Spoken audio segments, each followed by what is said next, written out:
पर आप सभी का स्वागत है। सफलता सीरीज की सेकंड क्लास हम लेकर आए हैं। इसमें हम बात करने वाले हैं एनवायरनमेंट के सेक्शन को लेके। ठीक है, तो जो सीरियस अभ्यर्थी हैं, अगर आप पहली बार जुड़ रहे हैं तो सबसे पहले आपको फर्स्ट क्लास लेनी पड़ेगी, तब इस प्रोग्राम के बारे में आपको पता लगेगा। ये एक फ्री गाइडेंस प्रोग्राम है जिसके अंतर्गत आपको गाइड किया जाएगा। ठीक है, और जो सीरियस अभ्यर्थी हैं सिर्फ वही इस वीडियो को पहले सेकंड से लेकर लास्ट सेकंड तक देखेंगे, क्योंकि कोई भी सेकंड ऐसा नहीं होगा जो कि आपका टाइम वेस्ट करे। हर एक सेकंड में आपको कुछ नया सीखने को मिलेगा। ठीक है, तो बिना समय गवाए हुए हम इस क्लास को स्टार्ट करते हैं। ठीक है, अब इन्वायरमेंट के लिए क्या क्या करना पड़ता है वो चीज़ हम आगे देखते हैं। ठीक है, अब बात हुई थी क्या जीरो से हीरो बनाने वाली, और ये बात हो गई थी हमारी गोल्डन ट्रायंगल क्या होता है, ऐसे एथिक्स होता है लास्ट क्लास में, और ऑप्शनल होता है जस्ट। इसके बाद अब सेक्शन लेके आए हैं जस्ट। देखिए, ठीक है, अब इन्वायरमेंट की तैयारी कैसे की जाती है। ठीक है, अब इन्वायरमेंट का सेक्शन अगर हम देखें तो हमको पूरा कोर एरिया देखना पड़ेगा कि देखिए, जब हम किसी सब्जेक्ट को तैयार करने के लिए सोचते हैं तो हमको क्या देखना पड़ता है, उसका यूपीएससी मेंस में, अगर हम मेंस की तैयारी करनी है तो मेंस में कितना परसेंटेज आता है, मतलब कितने मार्क्स का आता है। तो हम अगर ओवरऑल देखें तो 3 से लेकर 5 क्वेश्चन हर साल इन्वायरमेंट से पूछ जाते हैं, कि कम ज़्यादा हो सकते हैं। ठीक है, अब प्रॉब्लम क्या होती है कि ये पेपर आता है वो किसके अंतर्गत आता है, वो आता है जीएसटी के अंतर्गत। तो प्रॉब्लम वो कुछ नहीं है, बस ये है डिस्ट्रीब्यूशन गलत हो जाता है क्वेश्चंस का। कैसे कि इसमें अगर हम देखें तो कौन कौन सब्जेक्ट आते हैं। ठीक है, तो आप सभी अगर यूपीएससी के अभ्यर्थी हैं तो आपको ये नाम याद होना चाहिए। तो ठीक है, अगर आप रिकॉर्डेड वीडियो भी देख रहे हैं तो जल्दी से वीडियो को पॉज कीजिए और सीधा सा कमेंट करके लिखिए कि कौन कौन सब्जेक्ट आते हैं जीएस 3 में। एक भी सब्जेक्ट छूटना नहीं चाहिए। ठीक है, वीडियो को रोकिए अभी और लिख के बताइए, फिर जिससे आपकी सीरियसनेस का पता लगता है कि आपको यूपीएससी सिलेबस तो याद है ना तरीके से। ठीक है, तो जीएस 3 में आपका कौन सा पार्ट है, इकोनॉमी का पार्ट है। ठीक है, सेकंड पार्ट किसका है, इंटरनल सिक्योरिटी का है। ठीक है, तीसरा पार्ट कौन सा है, इन्वायरमेंट का है। चौथा क्या है, डिजास्टर मैनेजमेंट का है। पांचवा किसका है, साइंस एंड टेक्नोलॉजी का है। ठीक है, अब इन्वायरमेंट के साथ प्रॉब्लम क्या होती है क्वेश्चंस को लेके, कि कुछ क्वेश्चंस टीचर द्वारा या देखिए यूपीएससी में दिया है तो वो कभी ये डिस्ट्रीब्यूशन या वितरण करके ये नहीं देता है, या उसके वर्गीकरण करके ये नहीं देता है कि ये क्वेश्चन इन्वायरमेंट का है।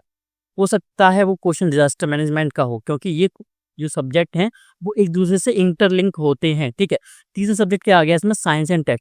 साइंस एंड टेक कैसे इसमें क्या कर देता है, एक दूसरे के में कैसे क्वेश्चंस आपको देखने को मिलते हैं, वो मिलते हैं कैसे कि नई टेक्नोलॉजी किसके लिए आई है, किसी पर्यावरणीय इनिशिएटिव के तहत, कि कोई नई क्या आई है, प्रौद्योगिकी आई है, तो उसके प्रयोग को कैसे किया जा सकता है। ठीक है, अपशिष्ट जल प्रौद्योगिकी है तो उसको आप टेक्नोलॉजी में डालोगे या एनवायरमेंट डालोगे तो ये बड़ी प्रॉब्लम हो जाती है। ठीक है, तो ओवरऑल मान के चलिए 3 से 5 क्वेश्चन, इसका सीधा सा मतलब होता है 40 से 50 अंक का हर साल इन्वायरमेंट सेक्शन से पूछा जाता है।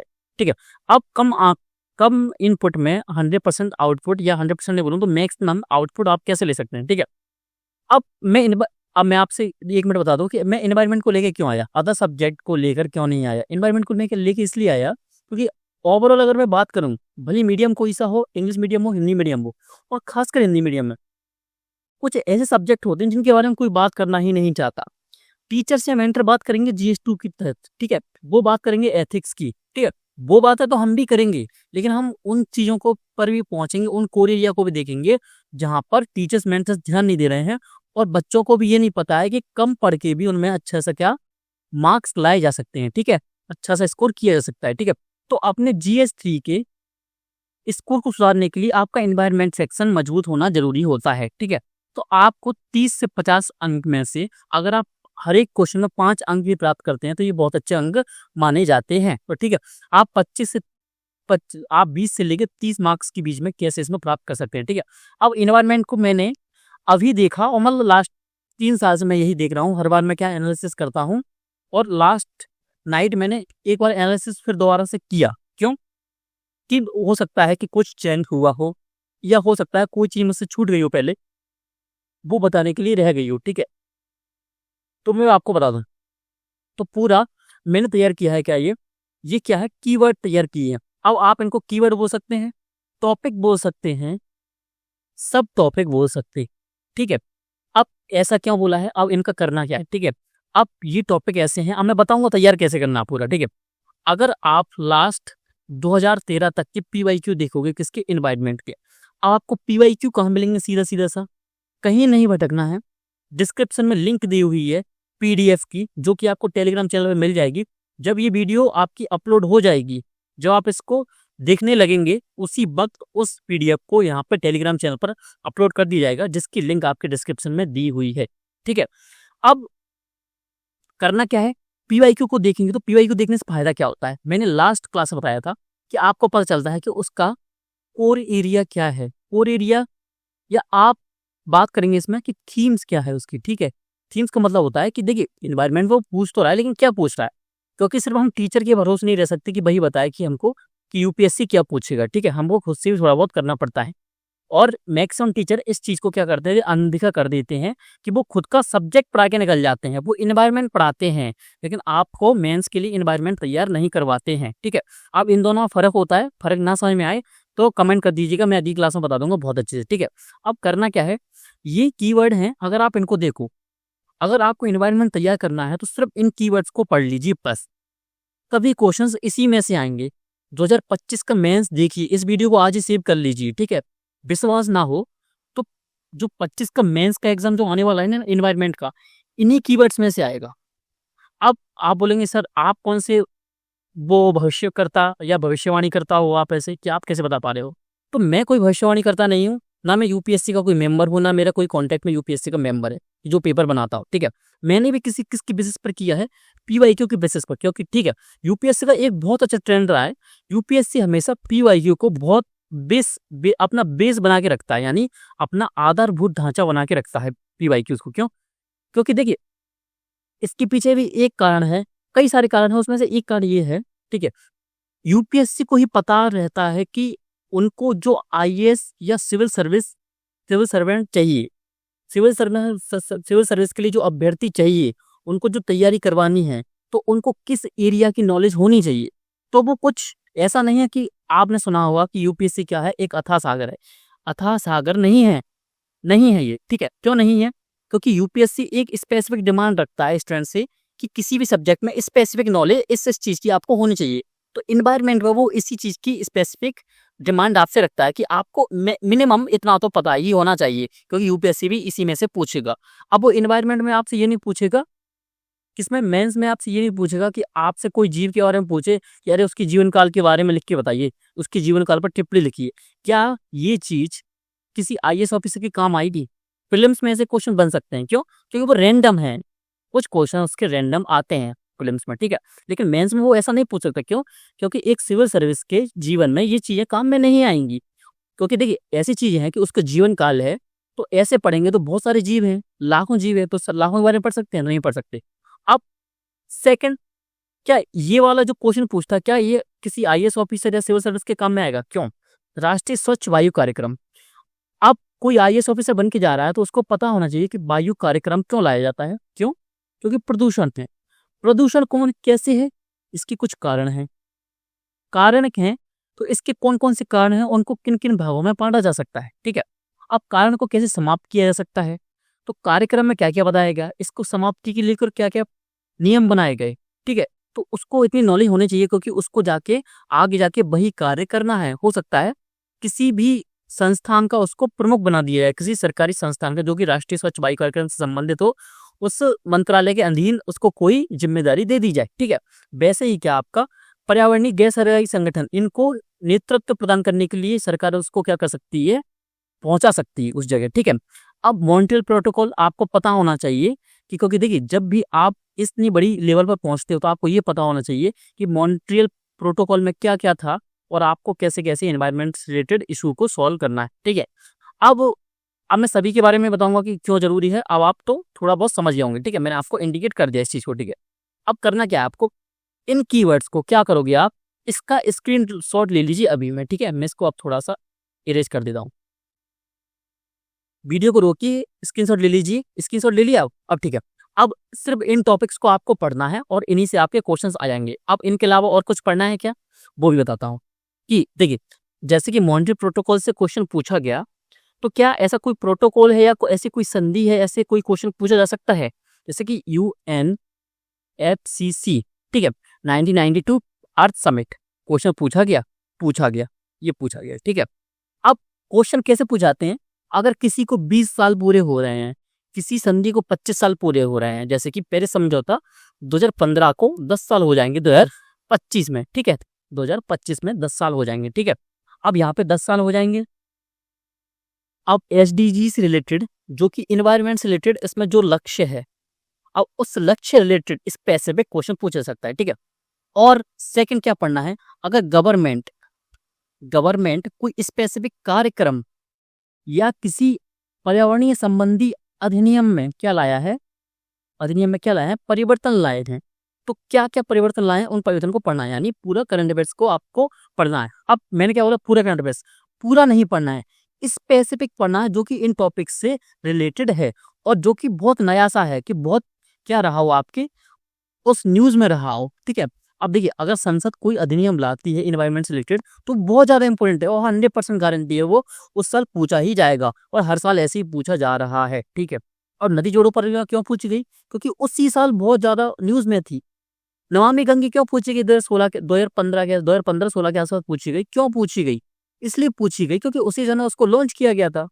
अब गंगा नदी योजना 2014 के टाइम पे पूछा गया, ठीक है, गंगा एक्शन प्लान, क्योंकि पहले ही चल रहा था और बहुत ज्यादा क्या था, अब करंट अफेयर्स में था। क्यों, उस टाइम पे आपको अगर याद हो तो 2014 में इलेक्शन हो रहे थे लोकसभा के, तो उसमें इस चीज पर बहुत बात की जा रही थी कि गंगा नदी में की सफाई नहीं हो पाई अभी तक, ठीक है।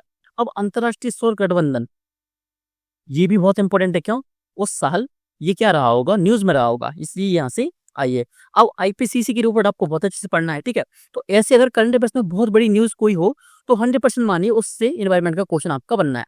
तो इन कीवर्ड को आपको बहुत अच्छे से तैयार करना है। अब ठीक है, अब कीवर्ड को तैयार करने का तरीका क्या होता है, सबसे पहले आपके लिए आप ये बोलोगे सर इसके लिए हम सोर्स क्या रखें, तो सोर्स के लिए अगर मैं बताऊं आपको मेंस के लिए, तो इसके लिए 365 सफिशिएंट होती है, ठीक है।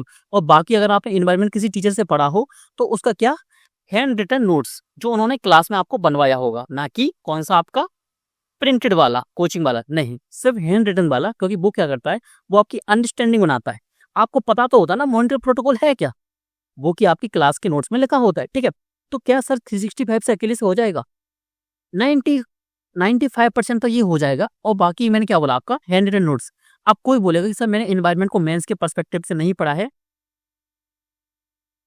तो क्या मुझे क्लास लेना है या नहीं लेना है, मैं 365 से तैयार कर सकता हूँ, ठीक है। जैसे मैं बता रहा हूँ, जैसे अगर आप तैयार कर सकते हैं और फिर तैयार करने के बाद अगर आप मेंस के क्वेश्चन को समझने योग्य हो गए हैं, कि आपको मेंस के क्वेश्चन समझ में आ रहे हैं, PYQ या आने वाले अपकमिंग एग्जाम, मेंस का एग्जाम 2025 के पेपर, अगर क्वेश्चन आपको समझ में आ गए तो अच्छी बात है। अगर ना समझ में आए तो आप क्लास ले सकते हैं। अब क्लास के बाद क्या होगा, आपको पहले से नॉलेज बहुत है और जो कि थोड़ी बहुत कमी थी वो क्लासेस से आपकी दूर हो जाएगी, ठीक है। तो आप ऐसा कर सकते हैं। अब 365 से भी कैसे तैयार किया जाता है, वो भी बहुत ज्यादा महत्वपूर्ण होता है। कैसे, आपको अगर किसी टॉपिक को तैयार करना है तो मैगजीन वाले एक अच्छी चीज देते हैं कि वो उसके सभी आयाम क्लियर करते हैं, ठीक है। अब सभी आयाम का मतलब क्या होता है, अब मैं सिर्फ एक पॉइंट को लेके चलूंगा। नदी प्रदूषण क्या है, एक टॉपिक है, ठीक है, लिख लिया मैंने, एक नदी प्रदूषण। सिर्फ मुझे क्या करना है, एक ब्लैंक पेज लेना है, ब्लैंक पेज में मुझे लिखना है नदी प्रदूषण। अब इससे क्या क्या क्वेश्चन पूछे गए हैं और क्या क्या पूछे जा सकते हैं, तो सबसे पहले आप लिखेंगे क्या क्या पूछा गया है उन कीवर्ड्स को। कैसे, कि सरकार के कौन कौन से कार्यक्रम हैं, ठीक है, कौन कौन से उपाय हैं, ठीक है, ये पूछा गया है नदी प्रदूषण से। लेकिन अगर आपको कोई टॉपिक तैयार करना होता है इन्वायरमेंट रिलेटेड, तो आपको जो कीवर्ड है तो वो क्या है, सबसे पहले ये है क्या, इसकी कोई अच्छी औपचारिक ऑफिशियल औपचारिक क्यों बोला, किसी समिति ने, किसी संस्थान ने इसकी क्या दी हो, परिभाषा दी हो, तो इसकी परिभाषा, इसके प्रकार, ठीक है, इसके कारण, ठीक है, इसका भारत के संबंध में, भारत के संदर्भ में क्या इसका जो भी आपका क्या है रिलेशन है, जो संबंध है भारत के संदर्भ में, वो देखना कि नदी प्रदूषण हो रहा है तो इससे संबंधित कोई डाटा फैक्ट फिगर आपको पता होना चाहिए, 100% पता होना चाहिए। इतना बहुत आपको चढ़ना पड़ता है, ठीक है, डाटा एंड फैक्ट फिगर, ठीक है। आपको फैक्ट्स कैसे पता होना चाहिए कि नदी प्रदूषण हो रहा है तो किन किन नदियों में हो चुका है, ठीक है। तो आपको सिर्फ ये लिखना है कि इस समिति ने रिपोर्ट दी है कि गंगा नदी अपने 90%, मतलब मैं अभी एग्जाम्पल 90% प्रदूषित है, जिसमें प्रदूषण का प्रमुख कारण उसमें आर्सेनिक पाया जाना या जो प्रीलिम्स से पूछा गया ना आपके कि जल में कहीं कहीं क्या क्या पाया, फ्लोरीन, ठीक है, और बहुत सारी जगहों में कौन कौन से पॉल्यूटेंट्स या आपके प्रदूषक पाए गए हैं, ठीक है, और किस कारण से ये हो रहा है। तो आपको ये डाटा फैक्ट अगर पता होना चाहिए, और आपको हमेशा हर एक चीज को इंडिया के मैप पे जरूर क्या करना है, आपको इंडिकेट करना है, ठीक है। तो पॉल्यूशन है तो किन कौन सी नदियों में ज्यादा है, ठीक है। ऐसा तो नहीं पूरी इंडिया की नदियों में ज्यादा हो सकता है साउथ की नदियां या नॉर्थ ईस्ट की नदी अगर आप देखेंगे तो वो अगर आप कंपेयर करें तुलनात्मक रूप से वो नदियां ज्यादा आपकी क्या है, साफ हैं, ठीक है, वो नदियां आपकी ज्यादा साफ हैं, ठीक है, यहाँ की नदियां आपकी ज्यादा साफ हैं। और जबकि जब उत्तर भारत देखोगे आप, इस वाला ये वाला एरिया, तो यहाँ की नदियां आपको ज्यादा प्रदूषित आपको देखने को मिल सकती हैं, ठीक है। अब प्रदूषण का कई सारे कारण कैसे, जैसे सीवर का डायरेक्ट नदियों में ओपन कर देना सीधा, ठीक है, तो ये कारण हो सकता है। तो देखिए अब कारण, तो कारण बहुत अच्छी तरीके से आपको तैयार करना है, ठीक है। अब उसके उपाय कौन से वाले, सरकारी उपाय, ठीक है, जो गवर्नमेंट कर रही है। तो गवर्नमेंट इसमें कौन कौन सी स्कीम लेके आई है, ठीक है, स्कीम लेके आई है, तो वो साथ में कौन सा इनिशिएटिव सरकार चला रही है, इसके अंतर्गत कार्यक्रम में कौन कौन से बिंदु बताए गए हैं, ठीक है। इससे संबंधित कोई संधि है अंतरराष्ट्रीय लेवल पर वो तैयार करना है। अब फिर संधि के अलावा और सरकार की पहल इनिशिएटिव के अलावा अगर कुछ पॉइंट्स हैं जो हम दे सकते हैं कि इनका उपाय में ये उपाय शामिल किए जा सकते हैं, तो वो उपाय, ठीक है, साथ में एक निष्कर्ष कि इसका जो जो नदी प्रदूषण है उसका हम उपाय कैसे कर सकते हैं, ठीक है। सरकार की पहलों के अलावा भी हम इन उपायों का यूज कर सकते हैं, और सरकार की जो इनिशिएटिव है इनका अच्छे तरीके से क्रियान्वित करके, ठीक है। अब आपको एक चीज समझनी होगी, अगर आप सिविल सर्विस की तैयारी कर रहे हैं तो आपको एक चीज अच्छी तरीके से समझने की जरूरत है, वो ये है कि अगर आपसे कभी भी कोई इंटरव्यू में क्वेश्चन पूछे, मेंस के लिए पूछे, प्रीलिम्स के लिए पूछे, ठीक है, आपको कोई फ्रेंड पूछे ना, तो आपको सबसे बड़ी प्रॉब्लम क्या लगती है, इंडिया के रिलेटेड जो प्रॉब्लम्स आपको दिख रही हैं कि आज हमारे यहाँ क्या है, साम्प्रदायिक दंगे हो रहे हैं, नदियां साफ नहीं है, सिविक सेंस नहीं जनता में, मतलब बहुत ज्यादा प्रॉब्लम्स। यानी इंडिया का, अगर आप देखिए, इस चीज को बोलना तो नहीं है लेकिन ये रियलिटी ये है कि इंडिया का जो क्या है आपका प्रशासनिक जो ढांचा है ना, वो पूरी तरह से कोलैप्स कर चुका है। कोलैप्स किस संदर्भ में बोल रहा हूं मैं, वो बोल रहा हूं क्यों, पूरी तरह से इसमें भ्रष्टाचार है, पूरी तरह से, यानी दीमक की तरह ये इसको चबा चुका है प्रशासनिक ढांचे को। अब ये प्रशासनिक ढांचा किसकी तरफ से है, राजनीतिक ढांचा भी बिल्कुल ऐसा ही है, ठीक है। तो ये एक दूसरे से इंटरलिंक होते हैं, तो ये अंडरस्टैंडिंग आपको होनी चाहिए, लेकिन आपको डायरेक्ट ये कभी बोलना नहीं है, ठीक है। अब मैंने इसको किस संदर्भ में बोला, अब इस संदर्भ में आपको इसलिए बोला, अगर आपसे बोले कि अगर आपको कोई भी कार्यक्रम बताया कि देखिए अगर आपको ये प्रॉब्लम दिख रही है, मान लीजिए नदी प्रदूषण दिख रहा है, तो इसमें आपको सबसे बड़ी प्रॉब्लम क्या लगी, सबसे बड़ी आप प्रॉब्लम ये बोलोगे कि सरकार कार्यक्रम तो सही चला रही है, कि सरकार की तरफ से कोई कमी नहीं, कि उन्होंने तो फंड दे दिया, आपको गाइडलाइंस दे दिए, दिशा निर्देश दे दिए, और आपको कई सारी चीजें सोर्स संसाधनों की उपलब्धता करा दी, लेकिन आपको सबसे बड़ी कमी क्या लगती है, तो सबसे बड़ी आप अगर कमी बोलोगे ना, तो अब वो आप कमी बताओ किसकी, एग्जीक्यूशन की, ठीक है, क्रियान्वयन क्रियान्वयन की, ठीक है, कि ऑफिसर्स काम नहीं करना चाह रहे हैं, ऊपर से स्कीम आ रही है, फंड आ रहा है, लेकिन सरकार अच्छी तरीके से काम नहीं कर पा रहा है। लेकिन इसका सब एक कारण नहीं है क्रियान्वयन का, कि उस काम नहीं करना चाह रहे हैं, हो सकता है बीच में क्या है, रंध्र लगे हुए हैं, किसके, जो कि पैसा वहां पे बढ़ता जाता है, ठीक है। एक तो कारण सिर्फ पैसा का नहीं है, ठीक है, हो सकता है क्रियान्वयन किस कारण से ना हो पा रहा हो, कि मान लीजिए कहीं पर हमको डैम बनाना है, ठीक है, किसी जगह हमको डैम बनाना है, एग्जाम्पल केस स्टडी के थ्रू आपको बताता हूँ। अगर आपको डैम बनाना है, कोई परमाणु संयंत्र बनाना है, तो उसके आसपास का जो एरिया है वो हमको खाली करवाना पड़ता है, तो वहां के लोगों को भी हमको समझाना पड़ता है। और देखिए ये प्रॉब्लम आपको छोटी सी लग रही होगी अभी, अगर मैं आपसे बोलूं जहां आप रहते हैं, जहां आपका घर है, आपका गांव है, अगर आप शहर में रह रहे हैं तो आपको इतनी कीमत नहीं पता होगा, लेकिन जो आपका रियल घर होगा, जहाँ पे आपने जन्म लिया होगा, जहाँ आपके जो पिताजी हैं, दादाजी हैं, जहाँ आपके भाई बहन ने जन्म लिया होगा, अगर आपसे कोई बोले कि आपको उस जगह को खाली करना है और कई सैकड़ों किलोमीटर दूर जाना है, उस जगह पे आप कभी नहीं जा पाओगे, आपकी जमीन ले ली जा रही है आपको। अब इसका कारण क्या है, रोजगार, कि रोजगार आपके वहां पे तो उपलब्ध थे, अब हो सकता है वहां पे आप बेरोजगार हो जाएं, आपके जो पिताजी हैं वो बेरोजगार हो जाएं, ठीक है। तो ये प्रॉब्लम्स आती हैं, तो वो क्या आती हैं, क्रियान्वयन में प्रॉब्लम आती है किसी भी इनिशिएटिव, पहल, कार्यक्रम, ठीक है। तो सबसे बड़ी जो प्रॉब्लम लगती है ना, तो अगर आपसे कोई पूछे ना इंटरव्यू में, तो आप क्या बोलेंगे, क्या बोलेंगे आप कि क्रियान्वयन की सबसे बड़ी समस्या है कि गवर्नमेंट करना बहुत चाह रही है लेकिन क्रियान्वयन नहीं हो पाता। जैसे कि राष्ट्रीय शिक्षा नीति 2000 क्या 20 वाली, ठीक है, क्या सही तरीके से क्रियान्वयन हो पाया? अभी 100% नहीं हो पाया। सिर्फ कितना परसेंट हो पाया? अभी सिर्फ 30 से लेके 40% तक बस, ठीक है। और इतना लेट, आज 5 साल हो गए 2025 तक इस चीज को लेके, ठीक है। तो आप इस चीज को आपको समझना चाहिए, ठीक है। अब क्या करना है, 365 में सबसे पहले आप क्या उठाओगे, जब भी 365 आपकी आ जाएगी इस साल की, ठीक है। करना चाहो तो आप 2024 वाली से भी कर सकते हो, तो कोई प्रॉब्लम नहीं, लेकिन थोड़ा सा अपडेट होके करोगे तो थोड़ा अच्छा रहेगा। अब करना क्या है, 365 जैसे ही आए उसको उठा लेना है, प्रिंट आउट करा लो पूरा अच्छा से। अब करना क्या है, इन जो टॉपिक्स हैं, ये टॉपिक्स को आपको टिक करना है उसके अंदर कि ये टॉपिक्स कहाँ कहाँ दिए हुए हैं, ठीक है। वो टिक कर लिए। सेकेंड राउंड में क्या टिक करना है कि उस साल न्यूज में ज्यादा क्या रहा है, कौन सा कार्यक्रम ज्यादा इंपॉर्टेंट रहा है, और जो कि इसके कोर एरिया थीम से आ सकता है। जैसे कोर एरिया थीम का मतलब क्या होता है यहाँ पे, जैसे मॉन्ट्रे प्रोटोकॉल है, तो ऐसे ही कि अदर प्रोटोकॉल आ सकते हैं क्या। तटीय अपर्दन है, तो क्या हिमालयी अपर्दन से क्वेश्चन आ सकता है, तो आपको ये पता होना चाहिए। महासागरीय स्तर का बढ़ना, तो महासागरों से संबंधित और भी समस्याएं, ठीक है। कैसे, महासागरों में ऑयल का रिसाव जहाजों द्वारा, बहुत बड़ी प्रॉब्लम दिखी थी अभी, कब, लास्ट के 2 इयर्स में मैंने कई सारी न्यूज देखी है इसमें, खासकर डीडब्ल्यू पर, ठीक है।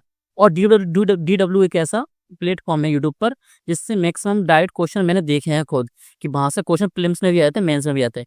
अब आपको देखने की जरूरत नहीं है, कुछ इंपॉर्टेंट होगा तो 365 में आपको मिल ही जाता है, ठीक है। तो आपको पहले टिक करना है ये सभी टॉपिक्स। उन टॉपिक्स को जैसे मैंने आपको पता है यहाँ पे सभी आयामों में कैसे क्लियर करते हैं, ये क्या है, इसके प्रकार, इसके कारण, इसके समाप्ति, इसको समाप्त कैसे किया जाता है, इसके उपाय, इसके सरकारी उपाय, इसके उपाय हम और क्या क्या कर सकते हैं, इसमें टेक्नोलॉजी का यूज कैसे किया जाता है, यानी इसके सभी आयामों को आपको यहाँ पे क्लियर करना है। तो सभी टॉपिक्स को आप इनको अच्छे से कीजिए, और 100% अब आपको मैं आपको प्रूफ देना होगा, तो क्या होगा प्रूफ, प्रूफ तो यही है, आप खुद देखिएगा 2025 के मेंस में क्वेश्चन ऐसे ही बनेंगे। 365 की इनिशिएटिव से भी ऐसे ही क्वेश्चन आएंगे, और इन टॉपिक से डायरेक्ट क्वेश्चन आएंगे। अब इसका कारण मैं आपको बताता हूँ कैसे। अब अगर मुझे क्या बताना होगा सीधा सा कि 2024 में क्या क्वेश्चन रिपीट हुए थे क्या लास्ट ईयर से, ठीक है, अब मैं बताऊंगा आपको, ठीक है।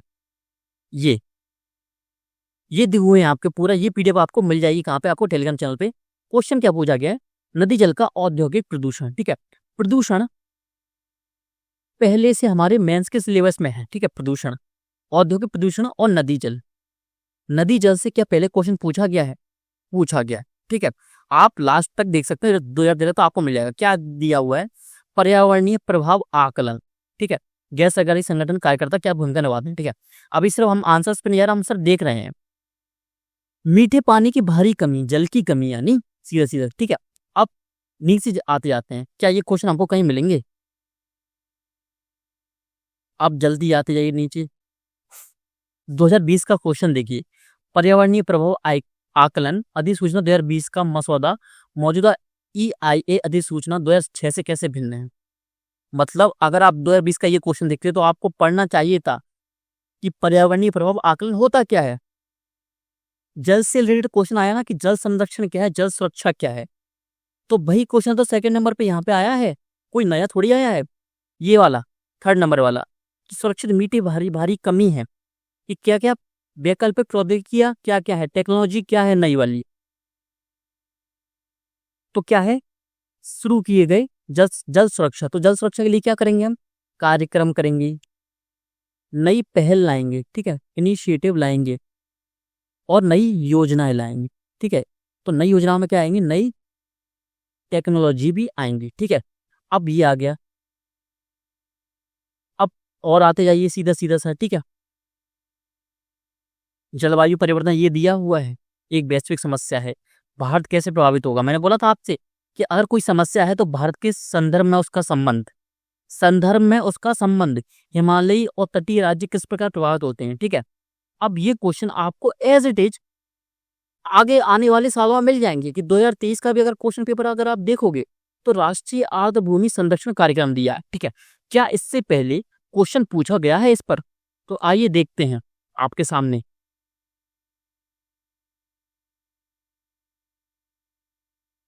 आइए देखिए, आर्द्र भूमि क्या है?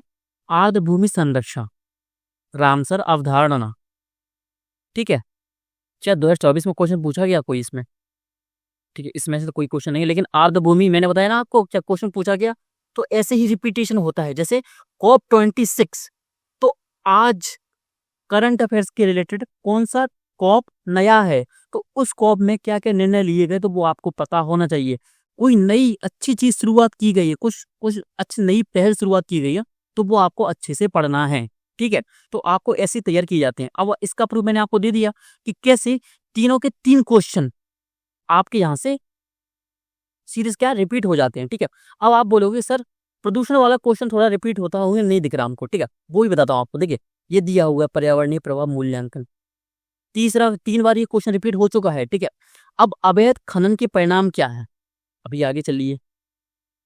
यूएनएफसीसी कार्बन क्रेडिट, ठीक है। यूएनएफसीसी क्या पहले पूछा गया, आगे पूछा गया? चलते हैं नीचे। नदियों को जोड़ने की अवधारणा, ठीक है। जल संरक्षण, जल संरक्षण से क्वेश्चन पूछा गया है ना, ठीक है। आर्द्र भूमि क्या है? ठोस अपशिष्ट यानी प्रदूषण से संबंधित, ठीक है। तटीय रेत खनन, खनन से क्वेश्चन, ये है खनन से क्वेश्चन, ठीक है। ये खनन से क्वेश्चन मैंने अवैध खनन के परिणाम क्या है, ठीक है। वही क्वेश्चन आपको यहाँ मिल गया, ठीक है। तटीय रेत खनन, अभी और आगे चलिए, और मिलेगा अभी तो आपको।